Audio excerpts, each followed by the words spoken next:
ही ज़्यादा उनको प्रकृति से प्रेम रहा है। तो यहाँ पर एक ये कालिया नाग मर्दन दृश्य को दर्शाया गया है।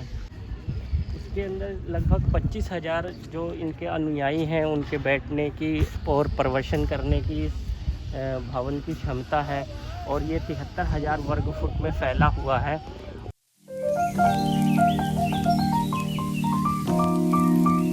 नमस्कार दोस्तों, स्वागत है आप सभी का फिर से एक नए ब्लॉग में। तो आज हम आ चुके हैं प्रतापगढ़ के सबसे बड़े धार्मिक स्थल भक्तिधाम मनगढ़ में।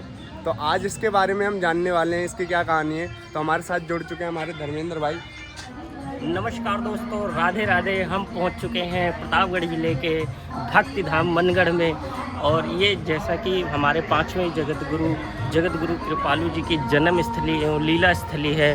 तो मित्रों, आपको हम आगे लिए चलते हैं मंदिर में और आपको जगत गुरु के धार्मिक कार्यों और उनके धार्मिक जीवन से अवगत कराते हैं और मंदिर का भ्रमण भी करवाएंगे। आइए चलते हैं मंदिर के अंदर।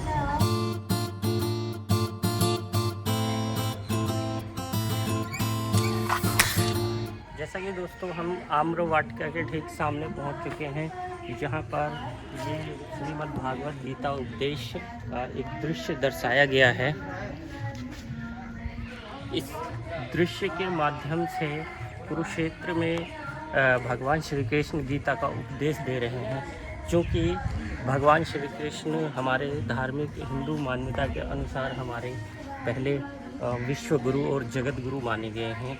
तो यहाँ पर मंदिर में आपको प्रवेश द्वार से अंदर आते ही पहले विश्व गुरु के दर्शन होंगे, जो कि भगवान श्री कृष्ण हैं, और फिर उसके पश्चात हम आगे चलेंगे और अपने 5वें जगत गुरु महाराज कृपालू दास जी के बारे में आपको बताएंगे। मित्रों, ये यहाँ पे तस्वीर लगी हुई है हमारे जगत गुरु कृपालू महाराज की। ये 3 पुत्रियाँ हैं, श्यामा, विशाखा और कृष्णा त्रिपाठी।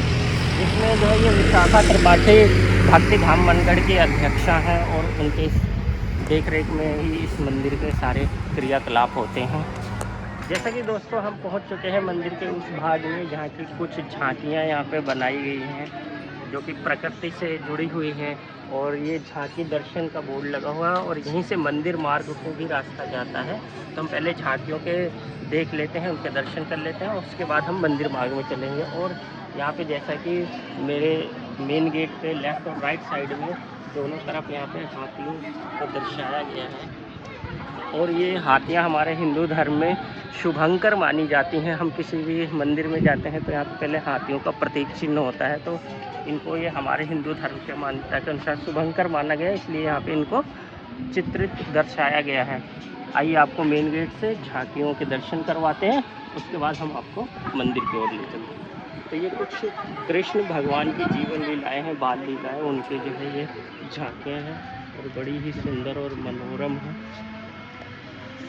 और ये बिल्कुल एक जीवंत सी लगती हैं, एकदम ओरिजिनल, क्योंकि हमारे जगत गुरु महाराज प्रकृति प्रेमी थे, तो उन्होंने प्रकृति से जुड़ी हुई उनकी लीलाएँ सारी यहाँ पे प्रदर्शित की हुई है। जैसा कि आप देख पा रहे हैं, भगवान श्री कृष्ण वहाँ पे अपने बाल सखाओं के साथ खेल चराते हुए दर्शाए गए हैं इस दृश्य में। आइए आपको आगे झांकी दिखाते हैं। यहाँ पे हमारे श्री कृष्ण भगवान बाल सखाओं के साथ खेल चराते हुए और कुछ अट्टहास करते हुए अपने मित्रों के साथ कदम्ब का ये वृक्ष है, इसके छांव में बैठे हुए हैं। और यहाँ पर जो कि प्रकृति में सबसे सुंदर मोर, और ये एक नृत्य करता हुआ मोर दर्शाया गया है। गाय बिल्कुल एकदम ही जीवंत लग रही है, जैसे इसमें कोई मूर्ति नहीं है, बिल्कुल ओरिजिनल हो। और उसके बाद यहाँ पर हमारे श्री कृष्ण भगवान बांसुरी द्वारा अपने सभी मित्रों को मंत्रमुग्ध कर देने वाली बांसुरी की धुन सुना रहे हैं। इसको एक दृश्य के माध्यम से दर्शाया गया है। यहाँ भगवान श्री कृष्ण अपनी बांसुरी की धुन बजाते हुए और गांव को चराते हुए यहाँ पर वृंदावन का एक दृश्य दर्शाया गया है कि किस प्रकार वो बांसुरी बजाते हुए अपनी गायों को चराया करते थे और गायें उनकी बांसुरी की धुन पर मंत्रमुग्ध हो जाती थी। बहुत ही सुंदर और मनोरम दृश्य। मित्रों, अभी हम झांकी के उस भाग में पहुंच चुके हैं जहां की यहाँ पर कुछ भगवान श्री राम से जुड़ी हुई कुछ झांकियाँ प्रदर्शित की गई हैं, क्योंकि ये अयोध्या के अवध प्रदेश में भी हमारा प्रतापगढ़ जिला आता है, जिस कारण उनका प्रेम भगवान राम से भी रहा। और यहाँ पर राम के कुछ दृश्य दर्शाए गए हैं, क्योंकि यहाँ पर थोड़ी ही दूर पर यहाँ पर निषाद राज की नगरी है। और क्योंकि निषाद राज की नगरी होने के कारण यहाँ पर निषाद राज का एक दृश्य दर्शाया गया है। निषाद राज भगवान श्री राम के चरण प्रक्षालन करते हुए दर्शाए गए हैं, और बड़ा ही मनोरम और सुंदर दृश्य है यहाँ पर। और आपको आइए अगली झांकी की ओर ले चलते हैं। और यहाँ पे भगवान श्री राम और गुरु वशिष्ठ, हनुमान जी और उनकी तीनों माताओं को यहाँ पर दर्शाया गया है इस झांकी में, और बहुत ही मनोरम और सुंदर दृश्य है राधा कृष्ण की, जो कि यहाँ पे क्योंकि वो 16 कलाओं में संपन्न थे, तो इसमें कुछ ललित कलाओं के लिए दर्शाया गया है, जो कि वाद्य यंत्र बजाते हैं। और इसमें निधि वन का दृश्य दर्शाया गया है, जो कि बहुत ही मनोरम और सुंदर और बिल्कुल जीवंत लगते हैं। अगली झांकी है, और इसमें महाराज को उनके जगत गुरु के आसन पर दर्शाया गया है प्रवचन देते हुए।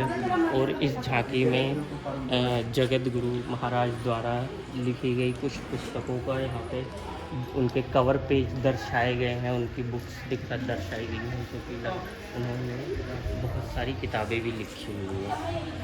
उसमें से ये इनकी कुछ प्रमुख किताबें हैं: राधा गोविंद गीत, श्यामा गीत, प्रेम रस मदिरा, भक्ति शतक और प्रेम सिद्धांत। अभी प्रेम रस मदिरा जो किताब है उसमें 1008 पद लिखे हुए हैं, और भक्ति शतक है। अभी हम मंदिर के मुख्य भाग में जाएंगे तो वहाँ पर भक्ति शतक के लगभग 100 दोहे जो है वो उनकी शिला पट्टिका पे दर्शाए गए हैं, तो वो हम आगे आपको दिखाएंगे। भक्ति शतक के 100 दोहे जो उनकी दीवारों पे दर्शाए गए हैं उनके बारे में। और ये प्रेम रस सिद्धांत है, और प्रेम रस मदिरा इनकी बहुत ही प्रसिद्ध पुस्तक रही है, तो इनकी पुस्तकों को इस झांकी के माध्यम से दर्शाया गया है। और इस पे एक पूरी ब्रह्मांड को, पूरी पृथ्वी को इस पे दर्शाया गया है कि कैसे हमारे जगत गुरु कृपालु विश्व गुरु हैं और विश्व गुरु उत्तम हैं। आइए आपको आगे ले चलते हैं और झांकियों की ओर। हमारी अगली झांकी है, यहाँ पर भगवान श्री कृष्ण ने ये पहाड़ अपनी उंगलियों पे उठा रखा है, गोवर्धन पर्वत, जो कि उनको प्राकृतिक आपदा से बचाने के लिए उठाया गया था। बहुत ही मनोरम और सुंदर दृश्य पर यहाँ पे दर्शाया गया है। और उनके पास ये जो गाय की मूर्तियाँ बनी हैं तो बिल्कुल ही एकदम जीवंत सी लगती हैं। महाराज कृपालु के कृपालु वंदे जगत गुरु नाम का वाक्य यहाँ पे दर्शाया गया है, क्योंकि वे हमारे 5वें जगत गुरु रहे हैं। और जैसा कि मैंने आपको पहले इसमें प्रवेश द्वार से आगे भगवान श्री कृष्ण के रथों पे अर्जुन को उपदेश देते हुए एक मूर्ति दिखाई थी, तो वो हमारे हिंदू धार्मिक मान्यता के अनुसार पहले जगत गुरु श्री कृष्ण रहे हैं। कृष्ण वंदे जगत गुरु, इसी तरह हमारे 5वें जगत गुरु कृपालु वंदे जगत गुरु यहाँ पे दर्शाया गया है। मित्रों, ये हमारी अगली झांकी है, जो कि यहाँ पे हमारे गुरु महाराज प्रकृति के प्रेमी रहे हैं, बहुत ही ज़्यादा उनको प्रकृति से प्रेम रहा है। तो यहाँ पर एक ये कालिया नाग मर्दन दृश्य को दर्शाया गया है, और इसके पीछे बहती हुई ये यमुना नदी का दृश्य दर्शाया गया है। और यहाँ पे तमाम ग्रामीण निवासी जो उस समय इस दृश्य को देख रहे थे, और इसमें पीछे जो है कदम के वृक्षों को दर्शाया गया है, क्योंकि गंगा तट पे कदम के वृक्ष बहुत हुआ करते थे। और यहाँ नाचते हुए मयूर को दर्शाया गया है, और ये कुछ सारस पक्षी को दर्शाया गया है। तो ये पूरा वातावरण, एक प्राकृतिक वातावरण यहाँ पे प्रस्तुत कर दिया गया है।